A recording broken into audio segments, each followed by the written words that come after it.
Assalamualaikum warahmatullahi wabarakatuh. Perkenalkan, nama saya Sari Amala dari Prodi Ekonomi Syariah Institut Agama Islam Bunga Bangsa Cirebon.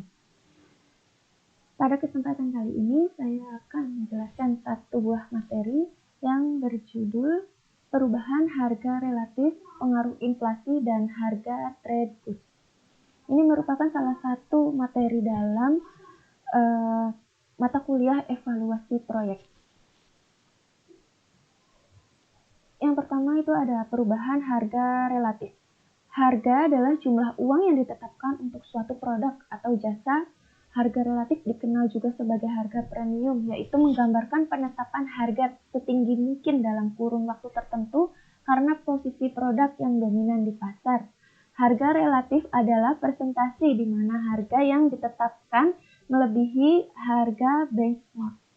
Perubahan harga relatif adalah perubahan harga setelah pengaruh perubahan daya beli dikeluarkan atau diperhitungkan. Perubahan harga relatif biasanya mengukur tingkat penyimpangan perubahan harga barang atau jasa tertentu.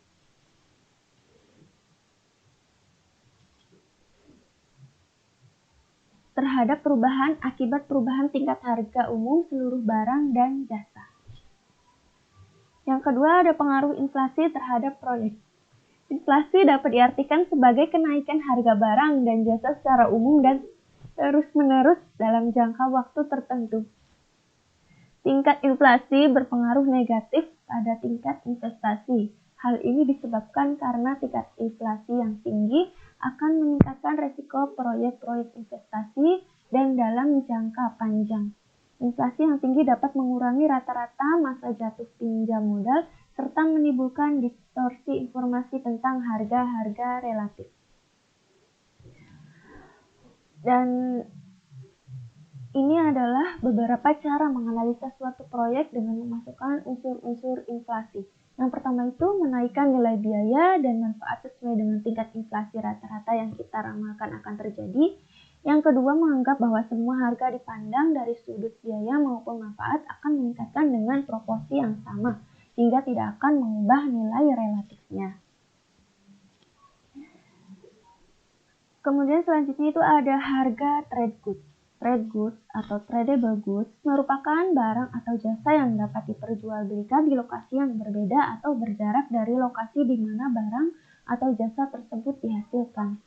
Jika barang-barang atau peralatan yang dipakai dalam proyek merupakan barang yang diperdagangkan, maka yang harus diperhitungkan sebagai biaya adalah harga di perbatasan atau the border price daripada bahan atau peralatan tersebut.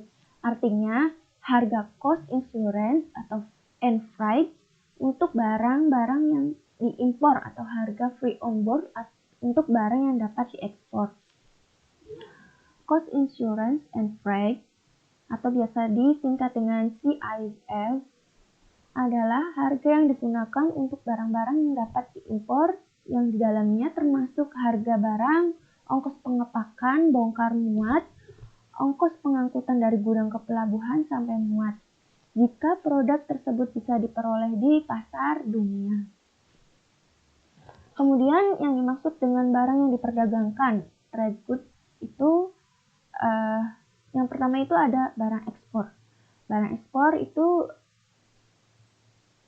diantaranya satu, jika harga free on board lebih tinggi daripada biaya produksi dalam negeri. Dan yang kedua itu barang ekspor dengan campuran tangan pemerintah dengan mendapat subsidi ekspor dan semacamnya.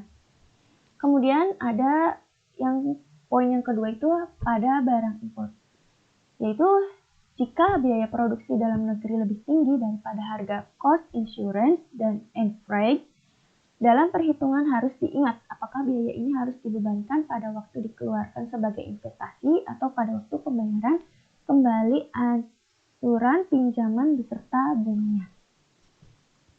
Oke, sekian presentasi dari saya. Kurang lebihnya mohon maaf. Wassalamualaikum warahmatullahi wabarakatuh.